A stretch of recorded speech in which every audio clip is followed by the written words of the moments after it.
صباح الخير أحبائي وأعزائي من قناتكم قناة الملكة والأمير. إشهار إسلام هالة صدقي بين الحقيقة والوهم. وتعالوا نشوف ليه اتقال الكلام دوت.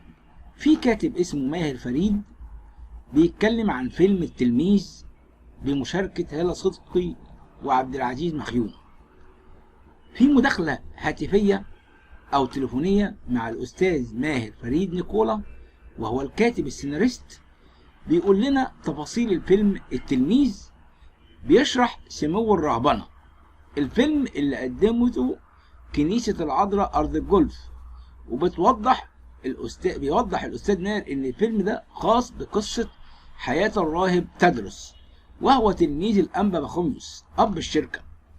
بيوضح لنا إن الفيلم ده بيتناول قصة حياة الأنبا تدرس تلميذ الأنبا بخوميوس أب الشركة، وتم كتابته في حدود 21 مرجع من مراجع تاريخية موثوق منها.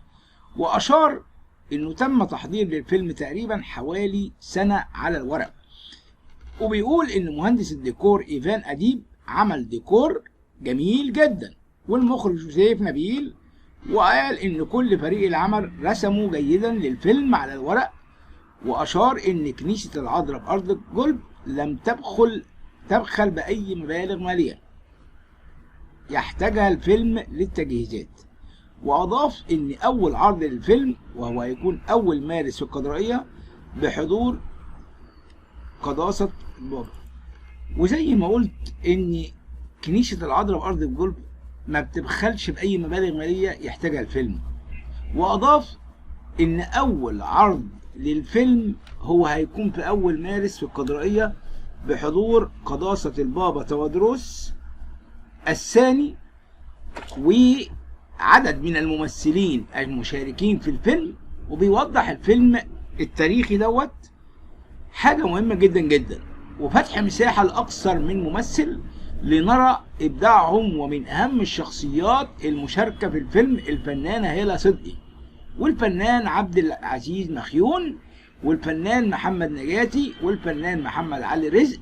من الميديا المسيحية الفنان عاصم سامي، والفنان أيمن أمير، والفنان مجدي فوزي، ورأفت فوزي، واستفان منير، وناجي سعد، وأسامة شاكر، وجرجس فوزي، وأمير تدرس.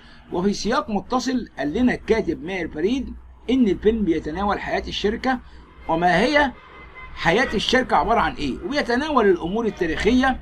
والفيلم ده عبارة عن موضوع تاريخي، وبيتناول الفيلم العذارى الراهبات، لأن شقيقة الأنبا أنطونيوس بنت بيت للعذارى الراهبات في إسنا.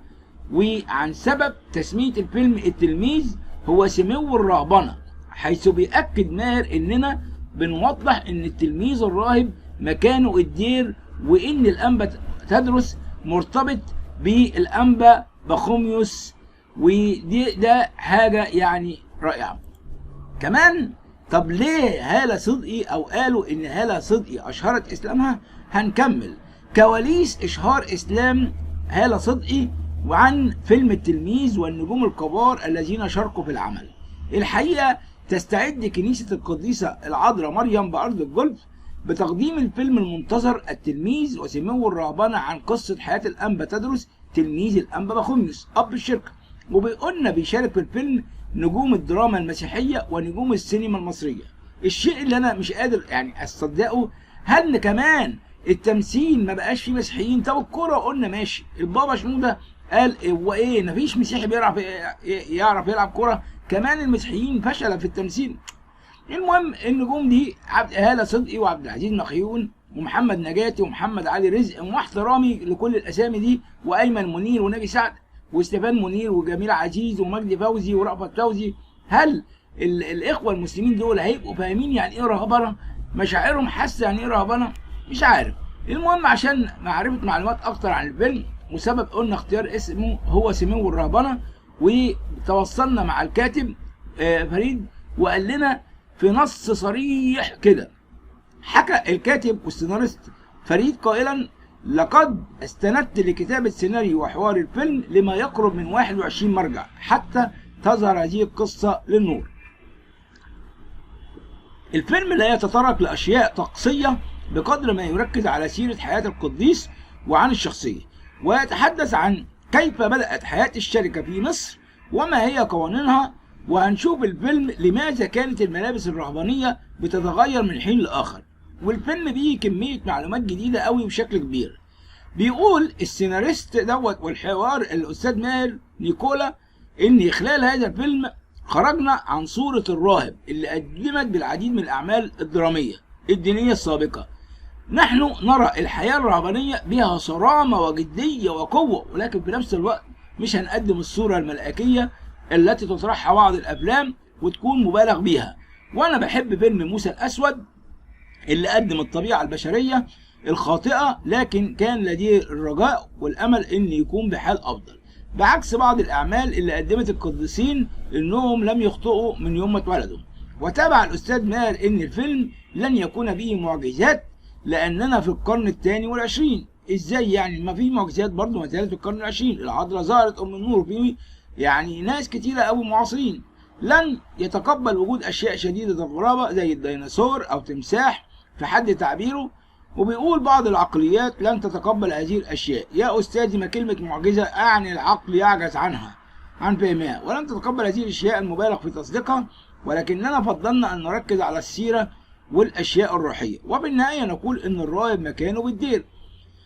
وأضاف إلى أن ما أريد أن أقوله بالفيلم أن الحياة الرهبانية مرت بثلاث مراحل الأنبا أنطونيوس، ثم مرحلة الشركة، ثم مرحلة الأنبا شنودة رئيس المتوحدين. ونحن نرى أن الله يختار كل قديس بحسب رسالته وزمانه. الله اختار الأنبا بخوميوس واللي كان قائد روماني وبيقوم بعمل ضبط وربط.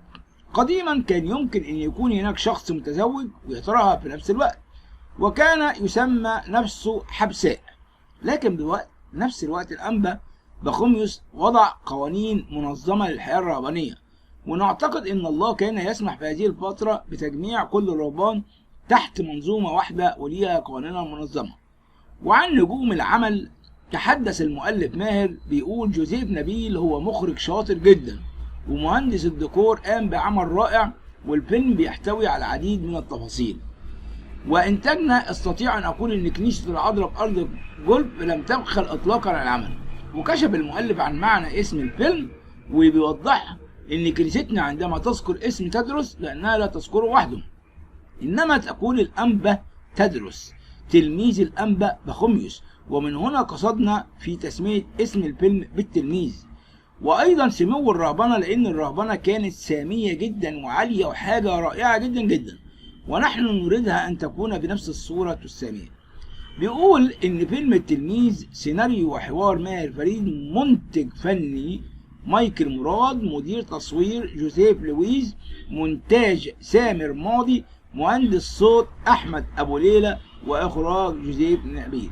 عايز أعرف رأيكم إن كان هل فعلا يحق للمسلم أن يقوم بتمثيل الأفلام المسيحية؟ بدأنا نخش في حاجات غريبة جدا جدا. المهم، عادات سلبية شائعة تسبب الشفاه الداكنة، اعرفها واحذر منها. يفضل الكثير من الأشخاص الحصول على شفاه ناعمة وناضرة ومترابطة، لكن القليل منهم فقط يبذل جهودا للحفاظ عليها على هذا النحو. وتعتبر مشكلة الشفاه الداكنة من التحديات الشائعة التي قد تظهر لأسباب مختلفة. يمكن أن يكون نظامك الغذائي وأسلوب حياتك له تأثير كبير على كده. إليك بعض العادات الشائعة اللي تسبب الشفاه الداكنة، يعني شفافك تبقى سوداء. التدخين. الرئة ليست العضو الوحيد الذي يتأثر بالتدخين، ويمكن أن تتأثر شفتيك وتتعرض لأضرار جسيمة بسبب التدخين، حيث يسبب الشفاه الداكنة. لذلك عليك الإقلاع عن التدخين لتفادي ذلك. عدم البقاء رطبا. الحفاظ على رطوبة الجسم أمر مهم للغاية، خاصة خلال فصل الشتاء. يمكن أن تظهر على الشفاه علامات واضحة للجفاف في شكل شفاه مشققة. علاوة على ذلك يمكن أن يؤدي الجفاف أيضا إلى تعريض الشفاه لخطر الإصابة بفرط التصبغ. لذلك يجب الحرص على تناول كمية كبيرة من الماء على مدار اليوم. مش عايز أقول لك مدى أهمية المية للإنسان. أهمية في كل حاجة، للكلى، لكل شيء. عدم استخدام الحماية من أشعة الشمس. يمكن أن يتراوح تلف الجلد الناتج عن الأشعة فوق البنفسجية من معتدل إلى شديد حسب مستوى التعرض، والتأثر الشائع للأشعة فوق البنفسجية على الشفاه هو فرض تصبغها. إذا كنت لا تحمي بشرتك من أشعة الشمس فقد حان الوقت لضمان شفاء وردية. تجاهل تأثير الأدوية. هناك بعض الأدوية اللي الإنسان بياخدها يكون ليها تأثير على هذا الكلام. عدم فحص المنتجات قبل استخدامها. مجموعة متنوعة من مستحضرات التجميل تتراوح من ملمع إلى مقشر الشفاه، وهنا يجب أن تتأكد من أن المنتج اللي أنت جايبه بيقوم بترطيب الشفاه. أول رد فعل من حسام حداد بعد إيقافه عن العمل بسبب الأهلي. علق المذيع حسام حداد على الانتقادات التي تعرض لها في الساعات الماضية القليلة بعد حديثه عن مونديال الأندية وقوله أن الأهلي لا يمثل مصر. وأصدر حسام حداد بيانا منذ قليل على صفحته الرسمية فيسبوك عقب قرار إيقافه وتحويله للتحقيق، وقال: قرأت وأقرأ ما يكتب، أحترم الآراء البناءة وأصغى لها لكن وجب التوضيح. وتابع حسام حداد: أولا أنا مشجع أهلاوي منذ طفولتي، أحب النادي وأشجعه وأحترم رموزه ونجومه، لم أخفى انتمائي يوما للأهلي، ولمن يريد بحث صغير يثبت ذلك. وأضاف ثانيا: أنا مع كل نادي مصري يلعب ضد أي نادي خارجي بقلبي وعقلي، وهذا ما دعوت له دائما. واليوم أضفت إليه أن للمشجعين الحق بتشجيع من يريدون من أندية، وهذا ألف باء كرة القدم، مع التأكيد على ضرورة الاستطاب للوطني خلف المنتخب في مباراتنا مع السنغال في تصفيات كأس العالم. وقال: غريب علي أن يأتي اليوم الذي اضطر فيه لتوضيح دعمي للنادي الأهلي خصوصا أو لأي نادي مصري يقابل فريقا خارجيا بشكل عام، ولكن ولحرصي على مشاعر كل المعنيين أقدم أسفي أن خانني التعبير فحملت طيات كلمات لما لم أقصد. واختتم حسام قائلا: دمتم بألف خير وكل التوفيق للنادي الأهلي اليوم في مباراته، ولنضف كأسا جديدا وميدالية جديدة لمصر كلها. وقررت الهيئة الوطنية للإعلام إحالته للتحقيق وإيقافه عن العمل لما بدر منه اليوم ببرنامج صباح الخير يا مصر المذاع على الشاشة القناة الأولى. وأكدت الهيئة الإعلامية أنها تقف على مسافة واحدة بين كافة الأندية المصرية وتتعامل بحيادية تامة، وأن كافة الأندية الرياضية المصرية لها كل التقدير والاحترام، ونتمنى لها التوفيق والنجاح في تحقيق الإنجازات التي تضاف لرصيد الرياضة المصرية. وكان الإعلامي حسام حداد قد قال أن النادي الأهلي لا يلعب باسم مصر في بطولة كأس العالم للأندية، إذ إنه يمثل نفسه بالمقام الأول ثم ينسب إلى دولة مصر، موضحا: هل مطلوب من الزمالكاوية النهارده يشجعوا الأهلي؟ لا، مش مطلوب. وأضاف حداد خلال تقديم حلقة اليوم من برنامج صباح الخير يا مصر المذاع على القناة الأولى والفضائية المصرية: ما تقنعنيش إن أسبانيا بعدما حصل على كأس العالم قاموا مشجعو ريال مدريد بتشجيع برشلونة في دوري أبطال أوروبا حفاظا على التشجيع للمنتخب الأسباني. وتابع الإعلامي: مش في العالم ما ينفعش جمهور يغلط في لاعبي الفريق التاني، اللي مش عاوز يشجع الأهلي ما يشجعش، بس ما تربكنيش على لاعبي الأهلي وجهازه الفني، ولو الأهلاوية كسبوا بلاش حفلة، والأهلي مش المنتخب ولا بيلعب باسم مصر، ويهمنا كلنا نكون وراء النادي الأهلي، لكن اللي مش عاوز هو حر، لكن لازم نحافظ على الروح اللطيفة بين لاعبي الفرق المصرية. كمان عودة شيرين عبد الوهاب إلى حسام حبيب. شيرين عبد الوهاب اللي وجع الدماغ اللي جابونا بحلقتها زلبطة على هامش حضوره إحدى المناسبات الفنية بالقاهرة، ورد علي سؤال المصري اليوم عن تواجده مؤخرا بجانب الفنانة شيرين عبد الوهاب، وهل يعمل كمدير أعمالها؟ أوضح المنتج الفني يوسف دندش أنه لم يتولى يوما إدارة أعمال النجمة شيرين عبد الوهاب التي يعتبرها أحد أبرز النجمات بالوطن العربي. وكشف دندش عن عودة شيرين لزوجها الفنان حسام حبيب، وأنه يبارك لهم بشأن المصالحة بينهم، واصفا إياهم بالصديقين اللذين يكن لهم أصدق مشاعر التقدير والاحترام. بيؤكد أنه اتصل هاتفيا أمس بالنجمة شيرين عبد الوهاب، وجاء الرد عليه من جانب الفنان حسام حبيب. وبرغم انفصالهما نعت المطربة شيرين عبد الوهاب جدة طليقها المطرب حسام حبيب على موقع تويتر، وكتبت شيرين بسم الله الرحمن الرحيم يا أيتها النفس كذا كذا كذا صدق الله العظيم. بتقول إيه؟ تتوالى تعليقات متابعيها ورثائهم لجدة طليقها واصفين إياها بأصيلة لقيامها برثاء جدة طليقها وحفاظا على العلاقات الطيبة مع أسرته بعد الانفصال، إلى جانب إعلانها وفاة جدة طليقها قبل أن يخرج حسام عبر حسابه الرسمي لإعلان وفاة جدته. ووصفت شيرين جدة طليقها بجدتي، ما دفع بعض المتابعين لتوجيه الدعوات لها للعودة إلى حسام حبيب وإمكانية استكمال حياتهم. وعبرت الفنانة رانيا محمود ياسين عن سعادتها بعودة الفنانة شيرين لزوجها حسام حبيب بعد شهرين من إعلان انفصالهم. وكتبت رانيا ياسين عبر حسابها على الانستجرام: الواحد بيفرح لما بيلاقي أخبار تفرح على الفيسبوك، كفاية أخبار وحوارات مقرفة الحمد لله. كانت شيرين قد أعلنت في بيان لها في 3 من ديسمبر انفصالها عن حسام حبيب، بتؤكد أن أسباب الانفصال تعود إلى الثنائي ولا ترغب في التطرق. بتؤكد إيه سبب الانفصال، ولكن الانفصال تم في هدوء وسلام حمدا لله على مصر من جميع فئاتها مسيحيين ومسلمين. شكرا لكم أحبائي وأعزائي، ولكم مني كل الحب والتقدير، وسلام الرب يكون معكم أمين. لا تنسوا اشتراككم للقناة، قناة الملكة والأمين. صباح الخير أحبائي وأعزائي. النهاردة هنتكلم عن موضوع جديد جدا جدا وأنا حبيت أتكلم عنه. قناة CTV المسيحية القبطية في مصر تثير جدلا بين المسيحيين. القناة هل هي أصبحت قناة مسيحية فقط، ولا أصبحت قناة سياسية، ولا أصبحت قناة دعائية، ولا أصبحت قناة مشكلة، ولا وضعها إيه؟ القناة بقت مليئة بالإعلانات التجارية ومليئة بإعلانات غير حقيقية، وكل هدفها بتقول أنا مش هدفي الربح.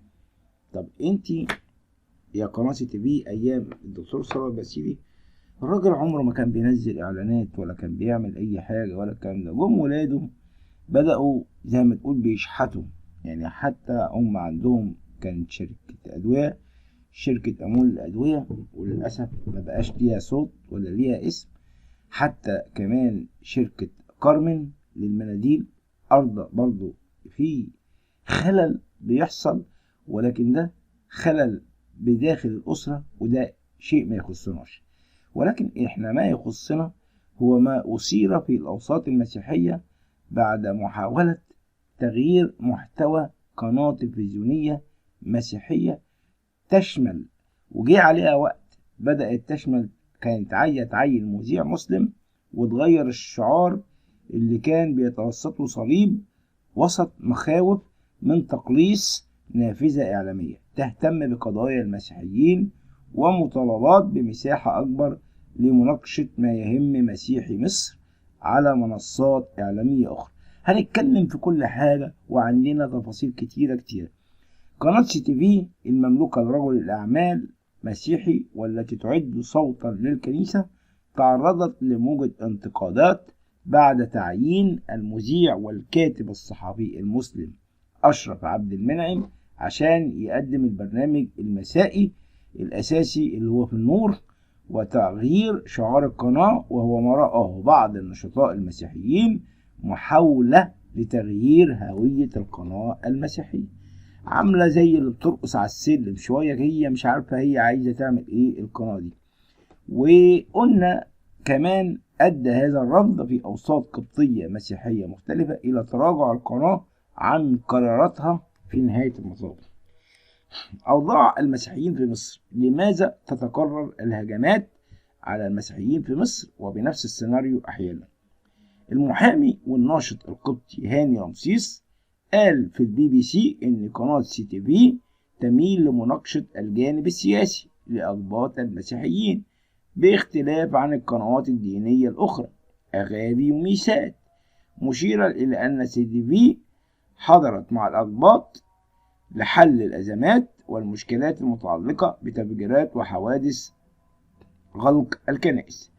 وقال إنه لو كانت القنوات الفضائية المحلية الأخرى بتناقش الملف المسيحي بشكل كافي ما كانش حصل كلام ولا رد الفعل ده ضد القناة، ولكن أن يكون الملف المسيحي مقتصرا على قناة CTV فهذه مشكلة نأمل أن تكون موضع اهتمام قنوات الدولة والقنوات الخاصة. لو لاحظنا إن الملف بتاع ريان عمل ضجة على مستوى الدول العربية كلها، لكن ملف مين عبد السيد ولا كأنه سوري، مش عايز أقول لفظ مش حلو، حاجة يعني كأنه مش بني آدم ومات. المهم الناشط القبطي مينا ثابت بيقول في الBBC إن الغضب المسيحي ده بيأتي في إطار تقلص المساحات المتاحة للمسيحيين للتعبير عن أنفسهم ووجودهم. ففي معظم القنوات المحلية الخاصة والرسمية بتوجد فقرات تعبر عن المعتقد الديني وهو ما لا يتاح للمسيحيين. كمان بيقول عندما رأى الأقباط الاستعانة بمذيع مسلم ليس فقط لأنه غير قبطي ولكنه أيضا ليس من الوجوه المعروفة بالمواقف الداعمة للأقباط وتغيير خطاب القناة، وشعر أنه حتى الصوت المتاح لهم يؤخذ منهم. محاولة التغيير قلبت أيضا بالغضب على مواقع التواصل الاجتماعي، وشافت بعض الأقباط إن إحدى المنصات القليلة اللي بتعبر عنهم هتنسحب. حنان كمال بتقول كمان الآن وقد تم التكميم والاستيلاء حتى على هاوية القناة، وتعجبت أن يمثلني طرف لم يشعر بي ولم يشعر بمرارة هدم أو حرق أو تفجير كنيسة. وكتب الناشط القبطي إسحاق إبراهيم المشكلة الأساسية في هاوية القناة التي ضاعت بحجة التطوير والتغيير المزعوم، وفي المخاوف من أن يتراجع تناول القناة لهموم ومشاكل الأقباط وتصبح مثل غيرها من القنوات الفضائية. الموضوع ده قديم، ولكن أنا بتكلم في الإعلانات اللي بقت حاجة تبقى أنت مش عارف أنت إيه. دي قناة دينية وهدفها يعني بيقول الكنيسة التي في بيتك، ما بقتش كنيسة، ما بقتش كنيسة. المسيح لما دخل لقى اليهود بيبيعوا حمام وبيبيعوا خرفان وبيبيعوا جوه الكنيسة، عمل صوت يعني قرباج وطير الحمام وطير الدنيا، يعني فاهم ازاي؟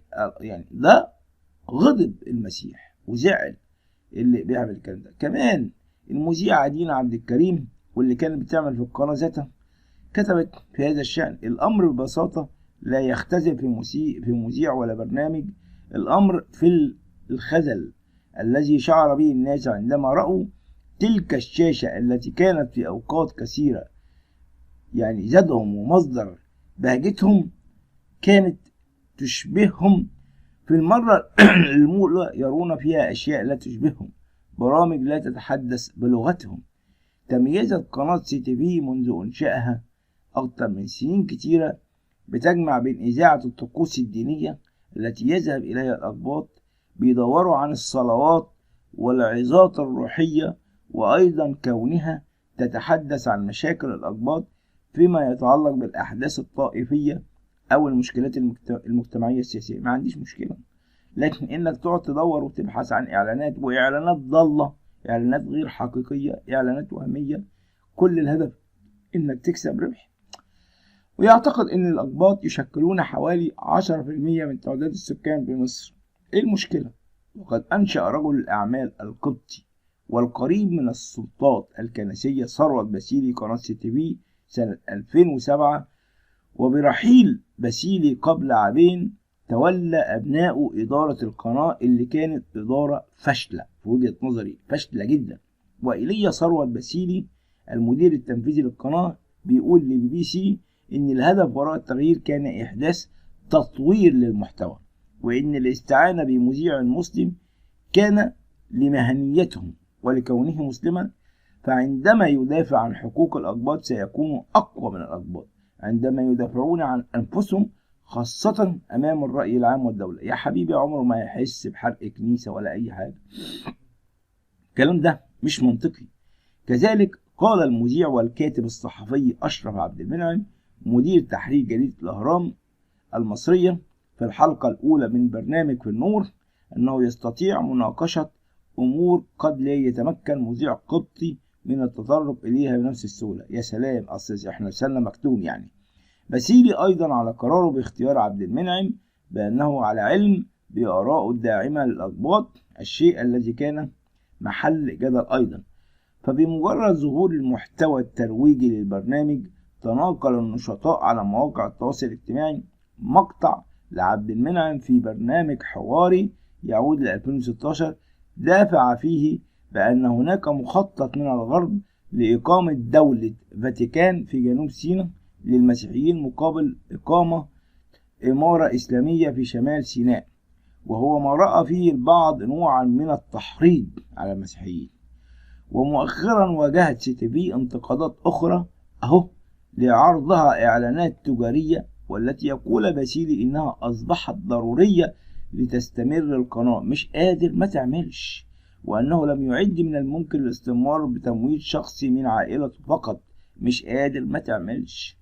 وكان أيضا تغيير الشعار الذي كان توسطه حرف مشتق من اللغة القبطية ويشبه حرف T في الإنجليزية ويظهر كأنه صليب محل تعليقات رافضة. وقال باسيلي إن هذا الحرف لم يقصد به صليب في البداية، وأن الشعار يحدده شكل صليب، وبالتالي لم يكن المقصود محو الهوية القبطية وإنما أيضا التجديد. ومع الانتقادات تراجعت القناة عن قرارها فأعيد الشعار، وانسحب عبد المنعم على الهواء قائلا: لم أأتي إلى القناة من أجل إثارة أي مشاكل أو أزمات، فالأفضل أن ينسحب الفارس. وأضاف: لتعود الجماهير المحترمة إلى قناتها، وليخرج الجديد الذي هو أنا بسلام وبدون تسبب في أي مشكلة أو غضاضة في النفوس. حبيبي المشكلة مش فيك، المشكلة في الإدارة اللي أصبحت القناة أنا كل ما أشاهدها ألاحظ إنها كلها عبارة عن مجموعة إعلانات أراضي، وأراضي باهظة جدا جدا، إعلانات عن أطباء صغار ليس لديهم خبرة كافية كما يقولون، وكلها إعلانات تجارية. وإحنا عارفين الإعلانات فيها تسويق وفيها ترويج، وانتوا عندكم مسيحيين غلابة. إن كنتش قادر أنا من رأيي افصل، ابعد خلاص، خليك قناة تجارية وابعد. عندنا أغاني، عندنا ماري مرقص، عندنا قنوات كتيرة جدا جدا يعني. وانت عارف ان في معلق عندك حاول يتدخل في الامور السياسية وانت شلته من عندك يا إيليا بكل وضوح. والاعلامي ده بيمثل افلام دينية كتير، والشاطر يقول لي مين هو عشان انا مش هقول على اسمه، لكن انتوا يا مشتركين لديكم قوة ولديكم جراءة وتقولوا كل حاجة. انا خوفا مش من على نفسي، ولكن عشان ارشادات اليوتيوب بتدينا دايما ان احنا ما ننتقدش حد ولا نسيء لحد، وذكر اسامي شخصيات ما هياش اعلامية كبيرة ولا اصحاب اعمال. وانا منتظر منكم الرد ومنتظر منكم الحاجات الجميلة منكم. شكرا لكم، ولا تنسوا اشتراككم في قناة الملكة والأمير، ولكم مني كل الحب والتقدير، ومستني تعليقاتكم ولايكاتكم اللي انا متأكد تماما انها تكون حاجة كويسة وجميلة.